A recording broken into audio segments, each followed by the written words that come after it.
Bonjour à tous, 2 décembre aujourd'hui, deuxième jour de ce vlogmas de décembre 2022. Il fait jour, c'est pas une luminosité de dingue et j'ai déplacé un petit peu l'anneau lumineux pour pas qu'il se reflète dans mes lunettes. Voilà, on me l'a dit plusieurs fois, c'était pas du tout un reproche, mais même moi en le voyant, ça me gênait. Alors on le voit encore un peu, je sais pas si je le monte. Non mais écoutez, le 24 décembre, je pense qu'on sera au point. Hein, vous avez le temps de toute façon. Ouais. J'ai déplacé, j'ai pas mis mon appareil photo déjà au milieu. Alors aujourd'hui, premier thème entre guillemets, un projet qui quelque chose pour le mois de décembre. C'est un projet comment je l'ai formulé? Un projet que j'adore ressortir l'hiver. Limite, j'attends l'hiver pour ça. Non, parce que j'aime pas trop, voilà, vous savez, les saisons froides. Donc voilà, j'attends pas pour le ressortir, mais par contre, dès que je peux, je m'en fais une joie. Alors le premier que j'ai déjà porté énormément de fois, c'est un châle. Alors ça va être 2 projets tricot. En couture, j'ai pas trouvé quelque chose où je me dis ah ouais, je vais pouvoir remettre ça. Donc voilà, je pourrais pas vous dire. Donc du coup, c'est 2 projets tricot pour aujourd'hui. Donc c'est le châle. Oh là là, par contre, je crois que j'ai oublié le nom, mais quelle truffe.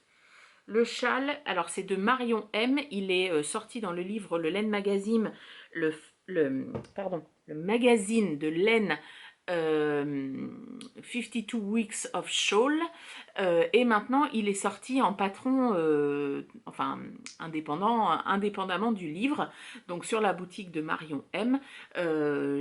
Enfin vous pouvez y accéder. Donc je mets, alors je ne fais pas d'article sur le blog avec tous les liens directs parce que sinon ça me prend sincèrement trop de temps et que là, bon bah une vidéo par jour, autant vous dire que bah c'est pas possible.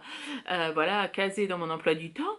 Enfin, la vidéo c'est possible en soi, pour l'instant c'est possible, ça va jusqu'au 2e jour, je me mouille pas trop, mais les liens, tout ça, non, ça va me prendre trop de temps. Donc du coup, je mets tout dans la barre de description. Il n'y a pas forcément le lien direct, mais vous avez le nom, tout ça, vous allez sur Ravelry. Après, voilà, ça se trouve. Et le châle, ah bah sincèrement, j'ai zappé comment il s'appelait. Bon, j'essaierai de penser à vous mettre un texte. Alors, c'est un châle, c'est un très grand châle. Vous voyez, si je le... Je suis en train de me battre avec le yucca. Si je le mets, voilà, je peux refaire un tour comme ça et refaire un tour quasiment comme ça. Voilà. C'est vraiment, vraiment le châle d'hiver. Là, en ce moment, on ne dépasse pas les 7 degrés dans la journée. C'est mon meilleur ami. J'avoue qu'il se bat un peu avec l'Urban Folk pour le matin, mais bon. Donc c'est un châle qui se tricote en 2 fils, un fil on va dire fingering et un fil mohair. Vous pouvez aussi bien le tricoter en déca. Moi c'est 2 fils qui proviennent de chez Isager. J'avais acheté le kit avec le livre, tout ça chez Lily comme tout. Enfin au moment où c'était sorti. Non, je crois que j'avais déjà le livre. Oui, j'avais déjà le livre, mais par contre, elle proposait le kit de certains patrons, et donc, dont celui-ci, et donc je lui avais pris. Donc c'est l'alpaga de Isager et comment dire, le mohair qui va avec. Alors, c'est pas un projet donné, ça je vous l'avoue.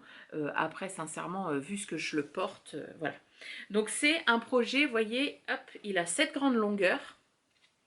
Donc on monte en fait un high cord, on vient relever des mailles sur la corde et après on vient faire à intervalles réguliers ces espèces, attendez je vous le montre dans le bon, non vous avez l'envers, hop, parce que c'est en maille torse, ces espèces de coquilles, hop, voilà, qui forment du coup un petit trou parce qu'on vient faire énormément d'augmentation pour ouvrir la coquille et après des diminutions pour la refermer. Tout le reste du gilet est fait en point mousse et on a juste des lignes, hop, de mailles glissées, vous voyez. Oui, c'est ça.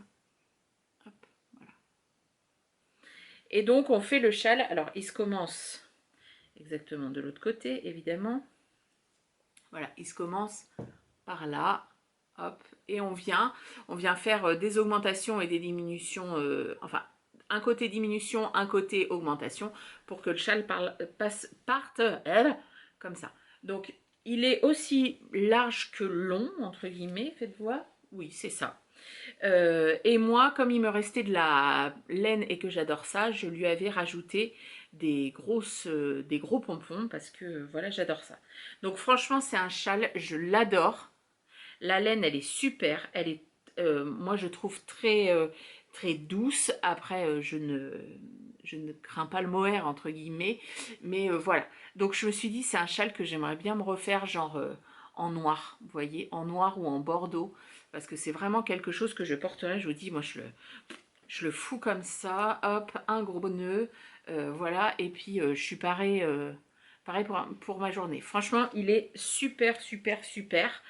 Alors, il était en anglais sur le Laine Magazine. Je ne sais pas si Marion a fait une version française sur Ravelry. À vérifier. Est-ce qu'il va être accessible aux débutants? J'ai envie de vous dire, la principale difficulté, elle vient des coquilles. Alors, il y a énormément d'augmentation, vous voyez, pour ouvrir la coquille. Et c'est pour le rang du retour, en fait, suite à toutes ces augmentations pour bien répartir ses mailles torse, etc. Ça va être là. Moi, j'avais rajouté des anneaux marqueurs, en fait, de chaque côté des coquilles pour vraiment pas faire de coquilles. Mais qu'est-ce qu'on se meurt. Voilà, donc c'était tout. Mais franchement, je l'adore. En gris, c'est un basique. Voilà, lui, c'est vraiment... je le reprends avec beaucoup, beaucoup, beaucoup, beaucoup de joie. Et l'autre chose, alors que je n'ai pas assez porté, parce que pour le coup, il faisait pas assez froid là. Aujourd'hui, j'aurais pu, je pense. Porter, c'est un vêtement, cette fois-ci.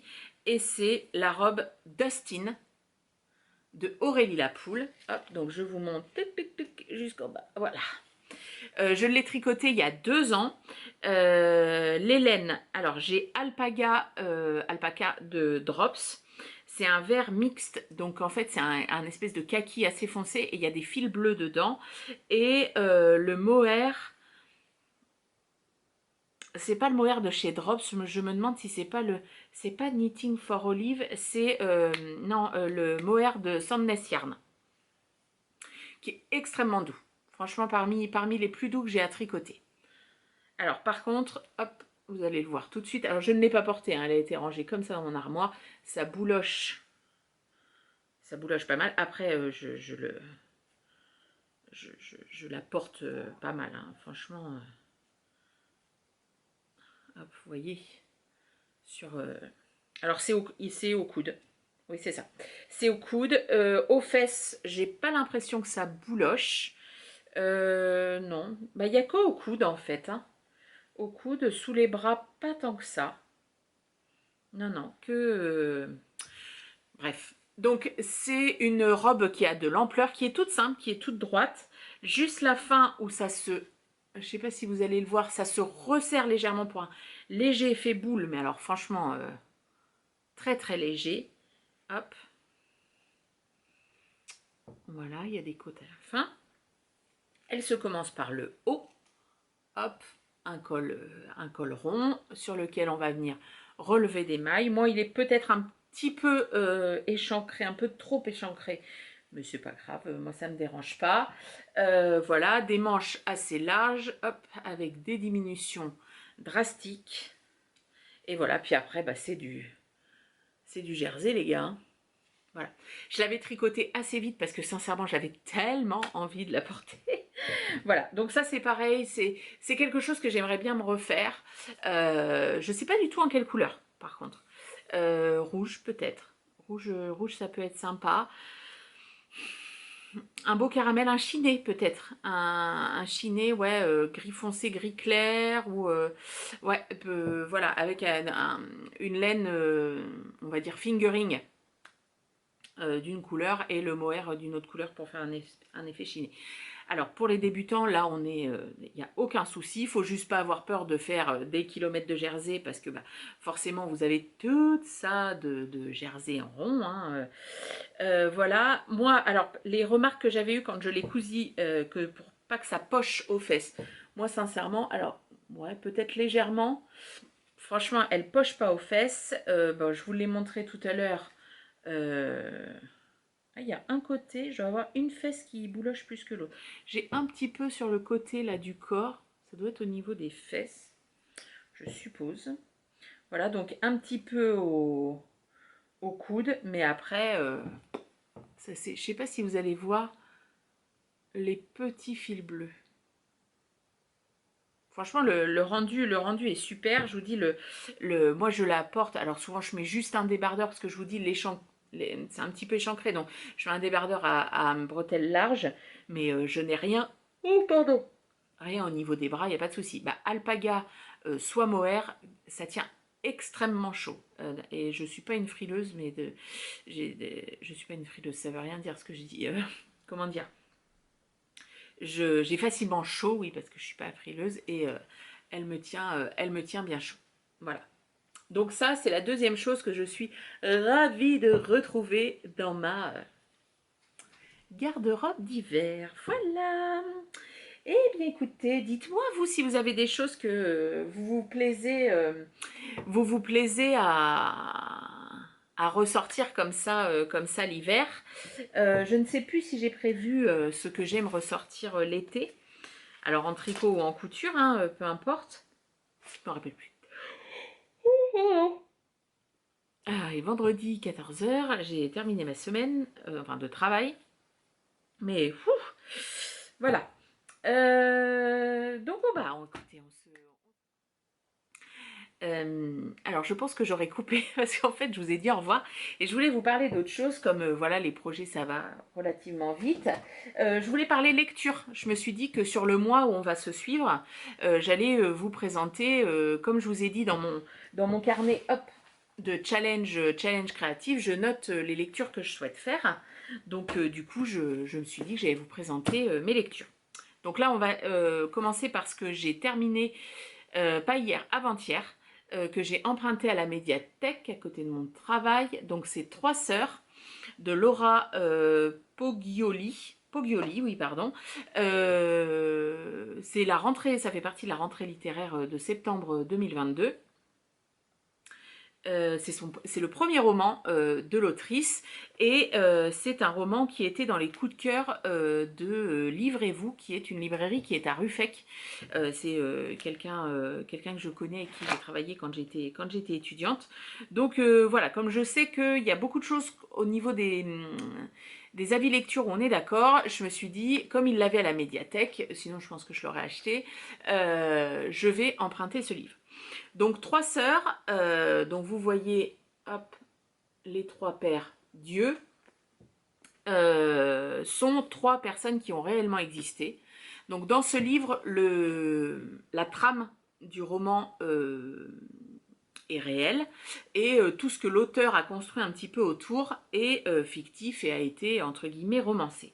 Donc en fait on se trouve à Moscou et trois sœurs, les sœurs, peut-être qu'en vous disant le nom, ça va vous parler. Alors hop, j'ai pas le nom évidemment, je ne vais pas tomber dessus alors que c'est écrit je ne sais combien de fois. Puis alors autant vous dire que c'est des noms russes, donc les trois sœurs s'appellent Christina, Angelina et Maria. Et leur nom de famille, tac tac tac.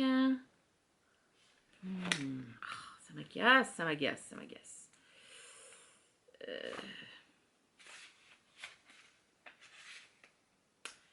Non, ça c'est pas lui. Je m'en rappelle plus. Bref. Khatchatourian. Voilà. Voilà. Khatchatourian, donc c'est trois sœurs qui sont retrouvées. Elles ont contacté la police parce qu'elles viennent de tuer leur père. Toutes les trois. Pourquoi elles ont tué leur père? Parce qu'il les battait, les torturait, et, etc., etc. Et il ne faisait pas que ça sur elle. Au départ, il tapait sa femme, donc la mère des trois filles.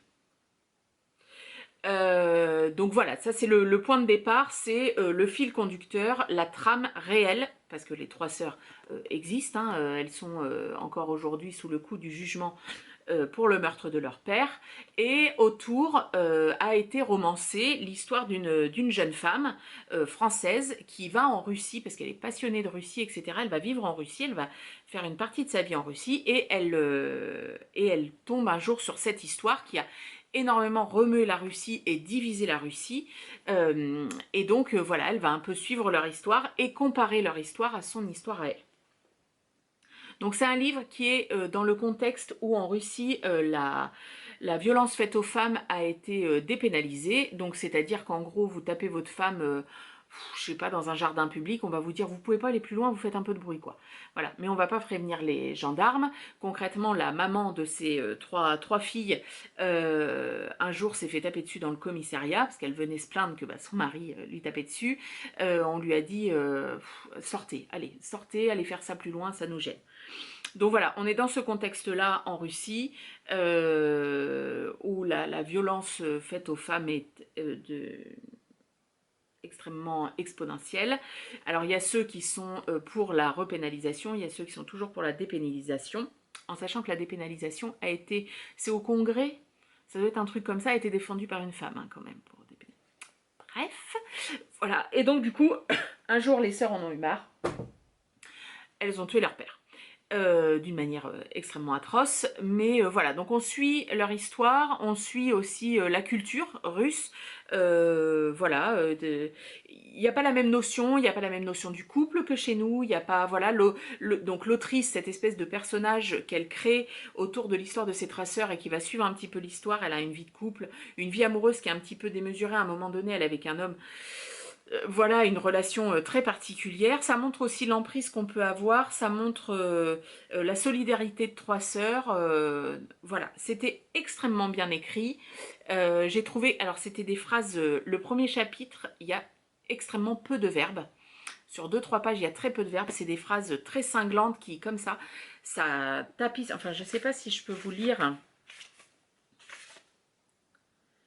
Il n'est pas grand l'appartement. Un salon avec cuisine, 2 chambres, une salle de bain, des toilettes. La tapisserie n'a plus de couleur. Jaune-marron, elle n'a pas été changée depuis les années Gorbatchev, quand c'était encore un appartement communautaire. Les rideaux en voile accrochés à la baie vitrée au salon ont la teinte du ciel blanchâtre des jours d'automne, du ciel qui porte la neige avant de la laisser tout recouvrir Moscou. Les toits d'immeubles, les trottoirs, les arbres, les jeux d'espoir s'accumulent, identiques, d'un bloc à l'autre. Voilà. Le premier chapitre est très, voilà, on se met tout de suite dans le contexte, c'est un petit peu un huis clos en fait, cette histoire. C'est assez angoissant, voilà, c'est à lire, hein, parce que moi je suis pour la pénalisation des violences faites aux femmes, donc voilà, c'était très très bien, elle écrit très très bien, Laura Poggioli, donc à suivre. Alors, après ça, je me suis dit, allez, un petit peu de fun. Pas du tout. Parce que, alors, moi, je repère des livres à la médiathèque. Alors, souvent, je les photographie. Et quand vient le moment où je viens les emprunter, je relis pas forcément le résumé parce que j'aime pas qu'on me spoil. Ça me saoule, ces résumés où on vous résume la moitié du bouquin. Moi, après, je suis là à attendre, à dire, ah, quand est-ce que c'est, quand est-ce que c'est. Donc, du coup, je ne profite finalement que de la deuxième moitié du bouquin. Donc, du coup, je n'avais pas relu. Et c'était Chaque serment que tu brises, de Peter Swanson. Voilà. Et au départ, je pensais que c'était une histoire d'amour. Voilà. Alors, il y en a une, mais pas du tout dans le sens où je pensais.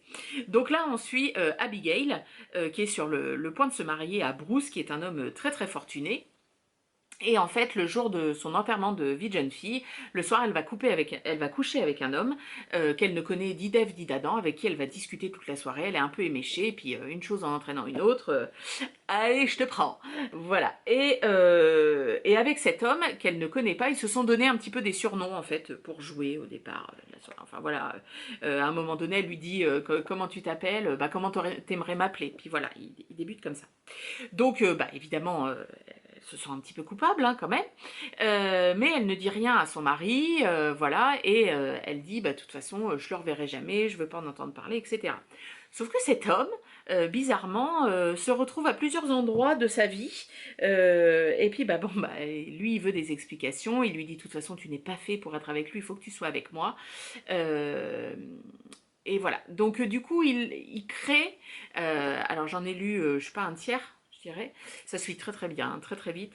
Euh, voilà, il réapparaît juste avant la cérémonie de mariage, après, pendant leur lune de miel, alors qu'ils sont dans un endroit complètement improbable, il est là, enfin voilà, il est en train de tisser une espèce de truc angoissant. Abigail, enfin, les sensations d'Abigail sont, je trouve, très bien décrites. Enfin, moi, je suis avec elle et genre j'ai peur avec elle de se tarer. Son mari est très particulier aussi. Enfin, ils ont une relation de couple qui, moi, me conviendrait pas du tout. Voilà, ça me questionne. J'ai hâte, vous voyez, après, je vais monter cette petite vidéo et tricoter et les bouquiner. Et voilà, je pense qu'il va, bah, peut-être, alors, hop, mon marque-page est là, hein. J'ai mis un post-it, c'est qu'en fait, c'est pareil, je me fais toujours des challenges. Allez, tiens, aujourd'hui, je lis jusqu'à telle page. Bon, bah, vous voyez, hier soir, j'étais censée lire jusque-là. Bon, bah, j'ai dormi. Voilà. Mais c'est possible que ce soir, ils soient embarqués. Ils soient terminés, même. Voilà, donc bah, c'était pour changer un petit peu des loisirs créatifs. Parlons aussi lecture, comme on va se voir tous les jours. Vous allez voir, je ne parle jamais de toutes mes lectures parce que je lis beaucoup. Et je ne parle vraiment que des choses qui m'ont marqué, que j'ai envie et que je me dis, ah, j'ai vraiment envie. Pour le coup, celui-là, j'en ferai sûrement une chronique sur Instagram parce que pour le coup, je l'ai vraiment beaucoup aimé. Et je trouve que c'est un livre qui amène le débat, qui fait avancer le débat et je trouve ça toujours intéressant. Voilà, cette fois-ci, je vous laisse. Je vous souhaite écoutez, une bonne fin de journée, on va dire, parce que je pense que vous aurez cette vidéo avant la nuit. Voilà, bah écoutez, bye bye, à demain.